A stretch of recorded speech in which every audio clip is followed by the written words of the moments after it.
เจ้าหน้าที่เฉพาะกิจก็ได้ลงสมทบกับเจ้าหน้าที่จราจรคันเมืองอำนาจการปกครองบ้านตั้งด่านตามจุดต่างๆเจ้าสบายดีในตอนนี้ข้าพเจ้าลงรายงานการตั้งด่านกวดกาของเจ้าหน้าที่ตามเส้นทางเลขที่13เหนือระหว่างชายแดนเมืองสีโคตรตะบองต่อกับเมืองนาไซทองซึ่งวันนี้ได้มีเจ้าหน้าที่หลายๆภาคส่วนลงกวดกาติดตามอย่างเข้มงวดในตอนนี้และซึ่งเจ้าหน้าที่เพิ่นจะได้มีมาตรการการกวดกาคือในใดนั้นเดี๋ยวเราไปสัมภาษณ์ท่านห้องเจ้าเมืองที่กำลังลงติดตามอยู่ในตอนนี้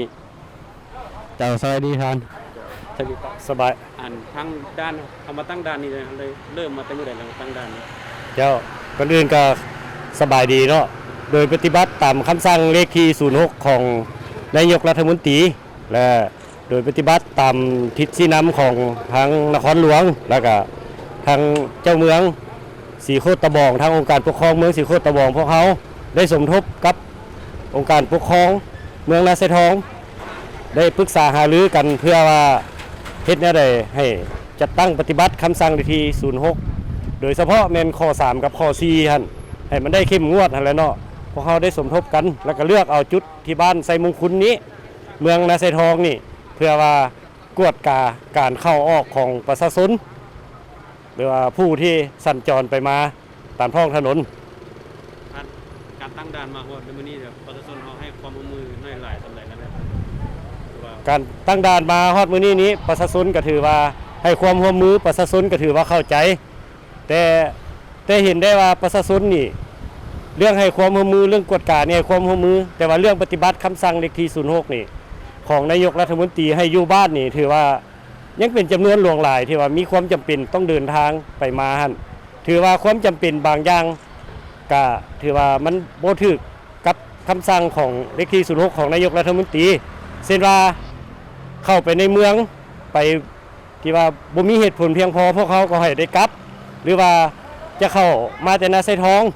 จะเข้าไปตลาดอกซี่และมีคนจำนวนหลายพวกเขาก็ให้ได้ลงรถท่าอยู่นี่เพื่อว่าให้มีผู้หนึ่งไปซื้อเครื่องสำหรับผู้ที่ว่าแบบเฮ็ดผิดตามแจ้งการเฮานี่เฮาละเมิดเฮาได้มีการปรับใหม่หรือว่าการแจ้งตักเตือนเพิ่นคือนั่นแหละเขาจะบ่ได้มีการปรับใหม่เนาะเขาจะได้มีการตักเตือนนอกจากที่ว่าเขากวดกาแล้วถามเพิ่นแล้วว่าเพิ่นสิไปทางใดเพิ่นสิไปทางนั้นหรือว่าเพิ่นสิเข้าไปในเมืองสิเข้าไปเฮือนหรือว่า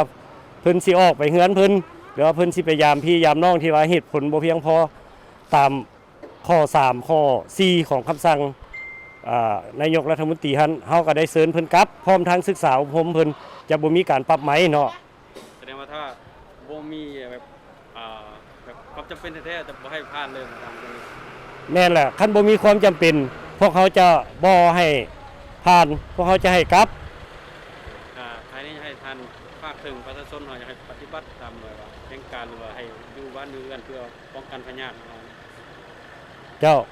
ก็อยากให้พ่อแม่ประชาชนเฮาปฏิบัติอย่างเข้มงวดและคำสั่งเลขที่06ของนายกรัฐมนตรีโดยเฉพาะเมืองสีโคตรตะบองของพวกเขานี้ได้ให้แต่ละบ้านประกาศอยู่โทรโข่งแล้ว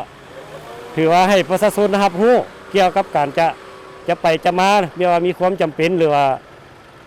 มันมีความยุ่งยากแนวใดหรือว่าพยาธินี้เป็นพยาธิที่ว่าอันตรายร้ายแรงแนวใดฉะนั้นพวกเขาก็ได้ประกาศให้ข้าเจ้ารับรู้รับทราบแต่ว่าเห็นว่าการสัญจรการปฏิบัติคำสั่งดังกล่าวนี่ถือว่ายังบ่ทันได้ดีเท่าที่ควรประชาชนเฮาก็ยังถือว่าออกบ้านโดยบ่มีความจำเป็นไปตลาดกับบางครอบครัวก็ไปหลายคนอันนี้มันก็เป็นการยุ่งยากอันนึงที่ว่าเฮ็ดให้การจัดตั้งปฏิบัติคำสั่งเลขที่06ของนายกรัฐมนตรีสำหรับการลงตั้งด่านกวดกาอยู่จุดนี้ก็ได้มีเจ้าหน้าที่จากหลายภาคส่วนเป็นต้นเหมือนเจ้าหน้าที่จราจรและบ้านทั้งเมืองสีโคตรตะบองและเมืองนาไซทองได้ช่วยกันลงปฏิบัติหน้าที่อย่างเข้มงวดเพื่ออยากให้พ่อแม่ประชาชนเฮาทุกคนมีความปลอดภัยและอยากให้ประเทศลาวเฮาหลุดพ้นออกจากเชื้อพยาธิโควิด -19 นี้ได้โดยไว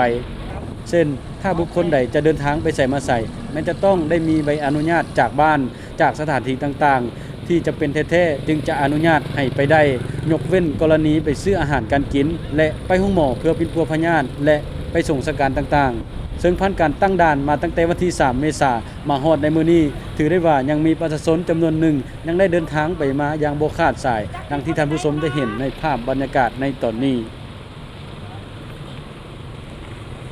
เจ้าจังใดก็ขอชมเชยและเอาใจช่วยเจ้าหน้าที่ทุกๆภาคส่วนที่กำลังปฏิบัติหน้าที่อย่างเข้มงวดในตอนนี้และทางการของเจ้าเมืองเพิ่นก็ได้เน้นอีกว่าประชาชนทุกท่านถ้าบ่มีความจำเป็นแท้ๆมันบ่อยากให้ออกจากบ้านเนาะเพื่องดเสื้อเพื่อชาติเพื่อตัวท่านเองและเพื่อทุกๆคนในสังคมเพื่อบ่ให้เสื้อพญาดังกล่าวนี้แพร่ระบาดอย่างกว้างขวางซึ่งการมารายงานข่าวในครั้งนี้ก็ขอขอบใจทาง KNB Furniture ที่ให้การสนับสนุนและในขณะที่ข้าพเจ้ายืนรายงานอยู่นี่ทางทีมข่าวของพวกเขาก็ได้ลงรายงานการติดตามกฎกาของเจ้าหน้าที่อยู่ตามเส้นทางเมืองสังทองสมสนุกไทยภาพสมศิษย์ศรีคำรายงานเจ้าตอนนี้ข้าพเจ้าได้มารายงานการตั้งด่านของเจ้าหน้าที่อยู่เมืองสังทองเส้นทางเลขที่11ซึ่งสังเกตเห็นได้ว่าประชาชนส่วนหลายแม่นให้ความร่วมมือและปฏิบัติตามแจ้งการได้ดีซึ่งพวกเขาจะสังเกตเห็นได้ตามเส้นทางต่อไปนี้เจ้าหน้าที่ตำรวจจราจรเมืองสังทองนครหลวงเวียงจันทน์ได้เอาใจใส่คุมเข้มกวดกาการเข้าออกเมือง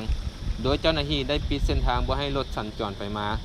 ซึ่งสังเกตเห็นได้ว่าประชาชนส่วนหลายแม่นให้การร่วมมือกักตัวเองอยู่ในเฮือนตามคำสั่งเลขที่06ของนายกรัฐมนตรีและสำหรับบุคคลใดที่มีความจำเป็นในการเดินทางต้องมีใบยั่งยืนจากการจัดตั้งพร้อมแจ้งจุดประสงค์อย่างละเอียดเพื่อเป็นการสกัดกั้นการแพร่ระบาดของพยาธิโควิด -19 บ่ให้แพร่ลามตามที่ข้าพเจ้าได้สังเกตในการสัญจรใช้รถใช้ถนนของประชาชนครั้งนี้เนาะข้าพเจ้ารู้สึกว่าทุกคนมีส่วนมีความตื่นโตและทุกคนย่านเกี่ยวกับพยาธิโควิด 2019 นี่ทุกคนรู้และพร้อมปฏิบัติเนาะประชาชนส่วนใหญ่มันให้การร่วมมือเลยโดยอิงใส่ทิศนำของขั้นถึงเนาะพวกเราได้มีการแนะนำหนึ่งเนาะยกตัวอย่างว่าลดสินค้าถ้าว่าเจ้าจะส่งสินค้าเมืองต่อเมืองแข่งต่อแข่งหนึ่งเจ้าต้องมีใบยั่งยืนจากบ้านมีใบยั่งยืนจากกระทรวงสาธารณสุขที่เพิ่นอนุญาตให้เจ้าส่งสินค้าพวกเราอนุญาตให้ถ้าว่าบ่มีพวกเราก็ได้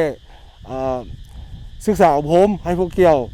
ไปปฏิบัติตามระเบียบการหรือว่าศึกษาอบรมให้พวกเกี่ยวพักอยู่กับบ้านเนาะในนามกองห้อยจราจรเมืองสังทองของเราเนาะขอฝากถึงพ่อแม่ประชาชนบรรดาเผ่าตลอดฮอดทหารพนักงานทั่วหน้าเนาะอยากฝากถึงให้พ่อแม่ประชาชน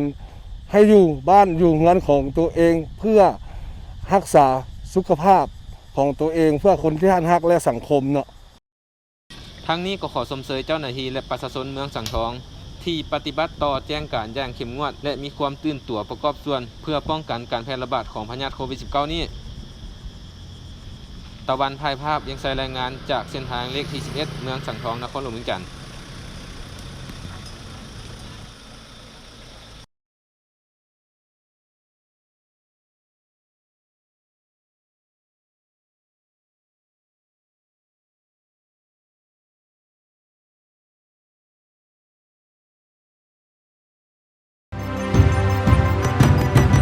ข่าวโทรภาพนครหลวงเวียงจันทร์ VTE9 ทันสมัยว่องไวใส่ใจประชาชน